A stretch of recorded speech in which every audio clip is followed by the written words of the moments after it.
Hi friends, this is Harnath, chartered accountant 7/1 Arundelpet, Guntur. Friends, చాలామంది friends కానీ clients 80D, 80DD, 80DDB, 80U income ట్యాక్స్లో ఈ ఒక 4 సెక్షన్స్ ఉంటాయి. చాలా కన్ఫ్యూజింగ్గా ఉంటాయి ఈ అండ్ చాలామంది దాన్ని మిస్యూజ్ కూడా చేస్తుంటారు. సార్, వీటి మీద చిన్న వీడియో చేయండి అన్నారు. I try to explain in this video. First section 80D ఏంటంటే మెడికల్ ఇన్సూరెన్స్. దాన్ని మనం హెల్త్ ఇన్సూరెన్స్ అని కూడా అంటాం. సో అది ఇండివిజువల్ తన పేరు మీద కానీ, స్పౌస్, చిల్డ్రన్ పేరు మీద కానీ, ఆర్ పేరెంట్స్ పేరు మీద కనుక హెల్త్ ఇన్సూరెన్స్ కనుక తీసుకుంటే కనుక దానికి 80D కింద ఇన్కమ్ ట్యాక్స్ డిడక్షన్ వస్తుంది. సెల్ఫ్ కనుక అయితే కనుక 25,000 rupees or the insurance premium which ever is lower వరకు డిడక్షన్ వస్తుంది. అదే కనుక పేరెంట్స్కి అయితే కనుక 50,000 వరకు వస్తుంది. హెల్త్ ఇన్సూరెన్స్ తీసుకోకపోయినా ఈవెన్ పేరెంట్స్ పేరు మీద కనుక మీరు మెడికల్ ఎక్స్పెన్సెస్ ఇంకర్ అయినా కూడా బిల్స్ కనుక ఉంటే కనుక క్లెయిమ్ చేసుకోవచ్చు.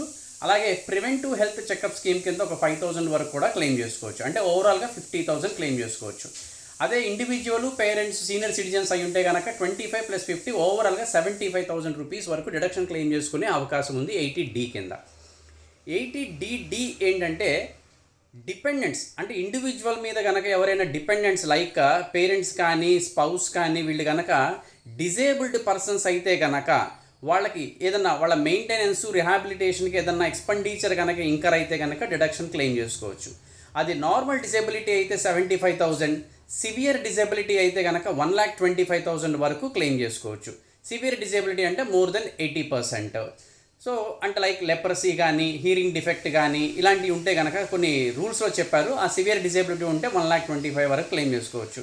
ఇక్కడ ఒక అడ్వాంటేజ్ ఏంటంటే వాళ్ళకి ఇంకర్ అయిన ఎక్స్పెండిచర్ ఒక 5,000 రూపీస్ ఇంకర్ అయినా కూడా మనం 75,000 ఆర్ 1,25,000 వరకు డిడక్షన్ క్లెయిమ్ చేసుకోవచ్చు. కానీ డిడక్షన్ క్లెయిమ్ చేసుకోవాలంటే ఎస్ఎస్సి ఫామ్ 10IA సెక్షన్ కింద వాళ్ళు ఒక రిటర్న్ ఫైల్ చేయాలి. ఈ ఫైల్ చేసేటప్పుడు ఒక గవర్నమెంట్ మెడికల్ డాక్టర్ దగ్గర నుంచి ఒక సర్టిఫికేట్ తీసుకొని ఆ సర్టిఫికేట్లో ఆ రిలేషన్ ఏంటి ఎస్ఎస్సికి, ఆ డిజబిలిటీ పర్సంటేజ్ అంతా అని చెప్పని అవన్నీ ఉంటేనే దాని ప్రకారంగానే క్లెయిమ్ చేసుకోవచ్చు. Then next 80DDB. సెల్ఫ్ కానీ లేదా తన మీద డిపెండ్ అయిన వాళ్ళు కానీ ఎవరైనా కొన్ని రకాల స్పెసిఫైడ్ డిసీజెస్తో కనుక సఫర్ అవుతుంటే మనం ఇక్కడ డిడక్షన్ క్లెయిమ్ చేసుకోవచ్చు. ఇక్కడ ఎంత క్లెయిమ్ చేసుకోవచ్చు అంటే నాన్ సీనియర్ సిటిజన్ అయితే 40,000 వరకు, senior citizen or very senior citizen అయితే 1,00,000 వరకు క్లెయిమ్ చేసుకోవచ్చు. ఒకప్పుడు సీనియర్ సిటిజన్కి వెరీ సీనియర్ సిటిజన్కి డిఫరెన్స్ ఉండేది, బట్ ఇప్పుడు ఆ డిఫరెన్స్ అనేది తీసేశారు. ఎవరికైనా సరే సీనియర్కైనా వెరీ సీనియర్కైనా 1,00,000 వరకు. ఇక్కడ actual expenditure or the limit specified whichever is lower వరకు మనకి డిడక్షన్ వస్తుంది. ఇన్ కేస్ ఏదైనా ఇన్సూరెన్స్ క్లెయిమ్ కనుక వస్తే కనుక మనకు ఆ ఎలిజిబుల్ డిడక్షన్లో నుంచి ఆ ఇన్సూరెన్స్ క్లెయిమ్ కూడా తీసేసి రిమైనింగ్ అమౌంట్కి మాత్రమే డిడక్షన్ వస్తుంది 80DDB. ఇకపోతే రిమైనింగ్ 80U. ఇందాక చెప్పడం మర్చిపోయిన 80DDB కింద ఏ రకమైన మెడికల్ సర్టిఫికేట్ లేకపోయినా కూడా మనకి డిడక్షన్ అనేది క్లెయిమ్ చేసుకోవచ్చు. 80U ఏంటంటే disabled person, self disabled person. ఇందాక చెప్పిన 80DDలో డిపెండెంట్స్ కనుక డిజేబుల్డ్తో సఫర్ అవుతుంటే 80DD క్లెయిమ్ చేసుకోవచ్చు. ఎస్ఎస్సీనే కనుక డిజేబుల్డ్ కనుక అయ్యి ఉండి అతను ఎస్ఎస్సీ అయ్యి ఉంటే కనుక 80U కింద either 75,000 ఆర్ 1,25,000 వరకు డిడక్షన్ క్లెయిమ్ చేసుకోవచ్చు irrespective of the actual expenditure. ఒకే వ్యక్తి 80DD అండ్ 80U రెండు క్లెయిమ్ చేసుకోవచ్చు అంటే కుదరదండి. 80DD ఏమో మన మీద డిపెండ్ అయిన వాళ్ళు ఎవరైనా డిజేబుల్డ్ అయితే 80DD క్లెయిమ్ చేసుకుంటాం. మనమే డిజేబుల్డ్ అయి ఉంటే కనుక 80U కింద క్లెయిమ్ చేసుకుంటాం. రెండు ఒకే వ్యక్తి క్లెయిమ్ చేసుకోవడానికి అవకాశం ఉండదు. కానీ 80D అండ్ 80DD క్లెయిమ్ చేసుకోవచ్చు, 80D అండ్ 80DDB కూడా క్లెయిమ్ చేసుకోవచ్చు. సో ఇది జాగ్రత్తగా చెక్ చేసుకోండి. ఇక్కడ ఇంకొక చిన్న ఇన్ఫర్మేషన్ ఏంటంటే కొంతమంది ఎస్ఎస్సీస్ పర్టికులర్లీ ఎంప్లాయీస్ వాళ్ళకైన టీడీఎస్ని రిఫండ్ క్లెయిమ్ చేసుకోవడం కోసం ఈ సెక్షన్స్ని 80D, DD, DDBUని దాన్ని చాలా మిస్యూజ్ చేస్తున్నారు. మిస్యూజ్ చేసి అన్ని సెక్షన్స్ కింద డిడక్షన్స్ క్లెయిమ్ చేసుకుంటున్నారు. తర్వాత ఇన్కమ్ ట్యాక్స్ డిపార్ట్మెంట్ నుంచి వాళ్ళకి నోటీసెస్ కూడా వచ్చి ఎవిడెన్సెస్ ప్రొడ్యూస్ చేయమని చెప్పని అడుగుతున్నారు. అలాంటప్పుడు ప్రొడ్యూస్ చేయలేకపోతే అప్పుడు tax plus interest plus penalty కట్టాల్సి వస్తుంది.